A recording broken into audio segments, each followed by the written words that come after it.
It's just gone past 10:30 in the morning here in Les Sables d'Olonne, and it's very windy outside. In fact, it's one of the windiest days I've seen probably since the start of the Golden Globe. And we've got, just probably 35, gusting a bit higher at times, and everything's getting blown around, to say, as they say in the classics. So we'll get up to Jean-Luc in a minute, but for now we'll concentrate here on the back end of the fleet. Tapio sailing actually quite fast for Tapio, 4.3 knots. That's absolutely flying. And his weather now heading to the Horn. If we go forward a day, all pretty consistent. 35s, gusting 40s there. Bit of a squall going through, big squall, but not a huge storm. Nonetheless, typical Southern Ocean weather that you'd expect for him to have. And good news is there's still no sign of any real storms. Any concentrated, intense storms all the way through. Right through the second. By then he's down here somewhere, and it's pretty clear. So you make it a reasonable run, but we'll watch this space. All happy on board for Tapio, and no complaints there at all. So if we now come over to Istvan and Uku, we'll bring it back to real-time weather. They're both effectively in the trade, so pretty happy. Istvan's only doing 3.5 knots there, and if we blow it up, you'll see it's showing a bit of a light area through here. So obviously he's got less wind than what it might be showing, and it's also still a little bit forward of the beam, not exactly hard on the nose, but that's probably why he's only doing 3.5 knots. And then Uku up the top here, he's going to start running out of breeze, but he's still making 6 knots. So I'll just pull this back and do a quick forward on what they can expect in the days ahead. And you'll see here the doldrums are still pretty active. There's a big area of no breeze, but not as bad as it was showing yesterday. So the trade winds have extended a little bit further north up towards the equator for Uku, so he'll be happy with that. And here we go, we've got Uku on the bottom, so we'll go forward a day. Pretty much the same. There's a light patch behind this farm, but he'll just keep ahead of it, and then the wind is going to free up as well. It's coming more from the east, so he's definitely moving up into the classic trade winds, but it is going light. You can see there. Okay, so the doldrums are open up again. By then Uku's going to be up here, so it's going to go light for Uku, and Istvan's still going to be in connect to this light wind. It's 2 days ahead. He might just hold on to it, but he's not rocketing up from behind as fast as what he might have hoped. And in fact, down here you can see once again it's getting light through this zone there. So yeah, going slow, but Uku will be having real challenges. This is on the 30th now, so 3 days ahead. So if we go through to the 31st, same again. Uku's going to be in a big hole, so not going to be progressing very far. Istvan sailing in light trade winds, not heavy trade winds, so not too fast. Breeze is slowly coming back for Uku, so there's no surprises here. Once again, no storms. That's what you get in the trade winds, constant winds, and they'll be quite happy. So the next few days we don't have to be concerned about them, and they'll be having a nice sail. So we'll now come up to the main part of the game here, and there's some interesting developments. It's been pretty much as forecast. We knew that Jean-Luc was going to get some solid northwesterly winds, and he did.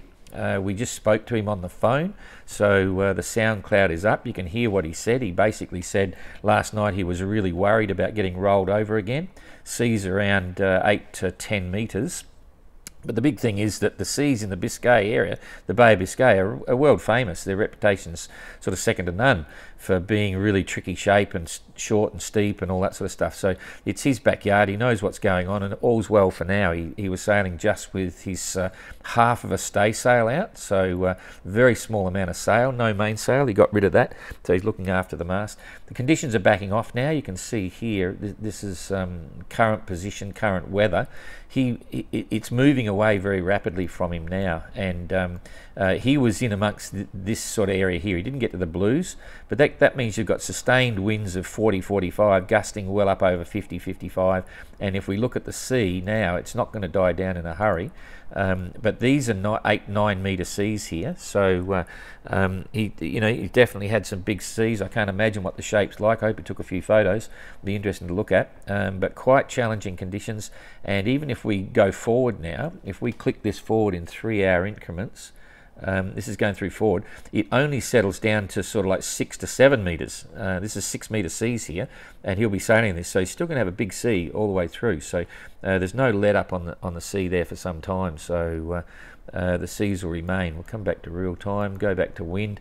Mark Slats is hot on his heels. I'll zoom that back one slet, but enjoying really nice conditions. So right now he's doing nearly 7 knots, 6.9 knots in perfect conditions. He's probably got 25 knots on the port quarter. The sea will be down around 3 meters or so. He'll be having a ball. I don't know where the sun's shining, but he'll be really enjoying that. And he is closing the gap slowly but surely with Jean-Luc. We said he'd get to about 320 miles away, and he was basically about that this morning, and right now he's 310 miles away, so not a bad effort on Mark's part, but unfortunately Jean-Luc is only 270 miles from the finish, so not enough time to catch up boat for boat, but it's never over till it's over, so we'll watch this space. So just coming back now to what can we expect Jean-Luc to go through over the next 2 days. His ETA now, normally if he's averaging sort of 6 knots, he'll get in the early hours of Tuesday morning, but he's not going to come in the dark, so it'll be daylight for sure. So we'll just kick this up. So there's the finish here.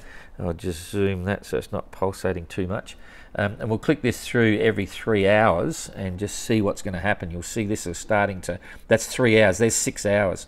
So it's settled down pretty quickly, and this is 35 knots, but remembering the sea is still there. So fortunately it's not a sudden drop. If it's a sudden drop, the seas can get really uncontrollable because they don't have the breeze sort of holding it a bit steady. If it's hard to describe that issue, but yeah, you don't want the wind to drop off to nothing, because then the waves just break with their own momentum rather than being pushed around by the wind. Then it's dropping back here. It's suggesting it's dropping back to 25, 30 knots, 25 knots or so on the as he moves across, he'll be here then. But there's another batch of heavier weather coming, so it's going to pick up again around midnight tonight. This is at 2000 hours UTC, so that's 9 o'clock tonight. By then he'll be over here somewhere. Okay, so it's coming, and so there's that's basically near enough to midnight local time. And these winds here again, that'll pick up to that looks like it's probably going to be sustained winds of 45. Gusting up to 55 again, very similar, but a little bit softer. It's not as intense as before, but it's consistent. It's going to hold the sea up. So if we go back to the seas again, let's see what the sea's doing. Okay, yeah, that's that's going to be still 7 meter seas, so it's not over yet. He's got plenty to keep him looking over his shoulder at exactly what's happening, so there won't be much rest, and he'll be not only looking after the boat but keen to get in. So it's going to be a long couple of days, I think, for Jean-Luc. So that's through midnight. This is early hours of the morning. He's had to run off a little bit, but with this wind, he'll still be heading in the general direction. He hasn't had to head right down south, so he's still basically making a reasonable average speed. This is now Monday morning, so this is about 9 o'clock Monday morning. It's starting to settle. The sea will still be high, still be breaking, but he'll making good average speeds. This is sort of 6 o'clock in the evening, so just as it's getting dark on Monday night, and by then he'll be around here somewhere. And most of the pressure's off with bad weather for now, so then it's starting to lighten off. Okay, so this is midnight, and by midnight he'll be in this area here somewhere. He'll be probably about 40 miles or so from the finish line on Monday night, so it all looks pretty pleasant. The wind's died down over the whole area, and then we're expecting him to get through this. It's quite pleasant now. The sea will drop off, but here's the interesting part. At dawn tomorrow, and if to give you a size perspective, if we just build this up a bit, okay, you can see what's happening here. It's going to go very light. So here's the finish. That's a distance of 20 miles offshore, just there. And if we look at that, you can see there's very little wind there. So 20 miles offshore, it's down to 5 knots. So he's going to not want to dilly-dally and be stuck there, sort of thing, because this is set for 6 o'clock in the morning. Now, it'll be interesting. We're saying 10 o'clock in the morning, depends what his speeds are, but if he is out here at 10 o'clock, it could drag on for this last 20 miles, could take him 6 hours, 5-6 hours. Fortunately, it's not going to hold there for long, because you'll see here the breeze then swaps around, starts coming up from the southwest.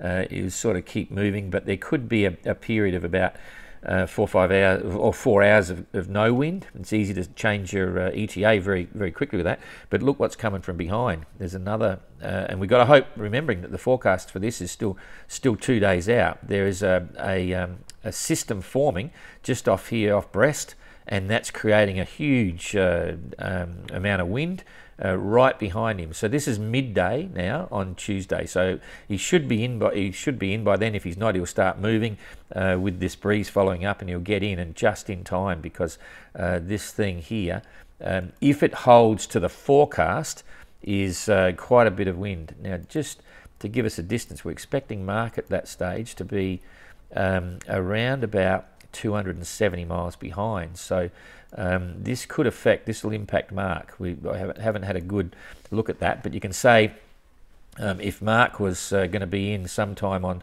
Thursday afternoon, and he's holding about 300 miles behind Jean-Luc, let's say, where's 300 miles? Here's 300 miles. That means when this system's coming through, Mark is probably going to be around about here somewhere.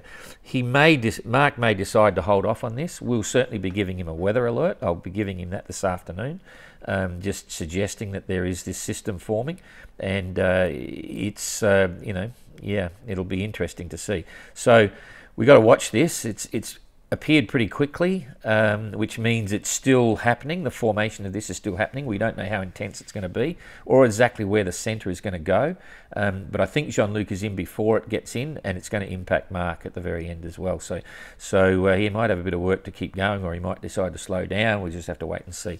So plenty still happening. Jean-Luc is calling in again tomorrow, so you can listen to his SoundCloud tomorrow.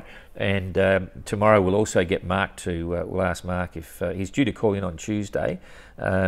So we'll just see how it goes. The last 2 days, as they're approaching, we just let them do a call each day just to ramp things up a bit. So we'll see how it goes, but you'll be listening to Mark as well.